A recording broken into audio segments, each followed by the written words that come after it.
You probably heard about Nerfs to the box and modded GameCube controllers coming soon. For the sake of transparency, the largest change from the currently most popular firmware will be something called neutral SOCD.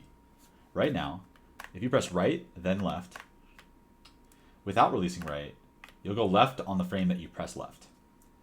With neutral SOCD, that will cause a neutral input. This makes gray stick control objectively harder as it adds a negative edge input to your movement. Or in other words, you have to both press left and release right to move left. Unfortunately, my suggestions nerf Falcon, and specifically my Falcon playstyle, most of all, but it really must be done. This probably sounds minor, but in practice it creates a speed limit on the box that naturally exists with an analog stick.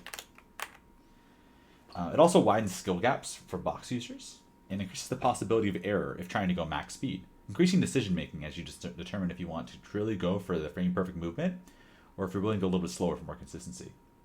Honestly, if you practice on both boxes and game controllers, dash dancing feels extremely similar on neutral SOCD and analog sticks.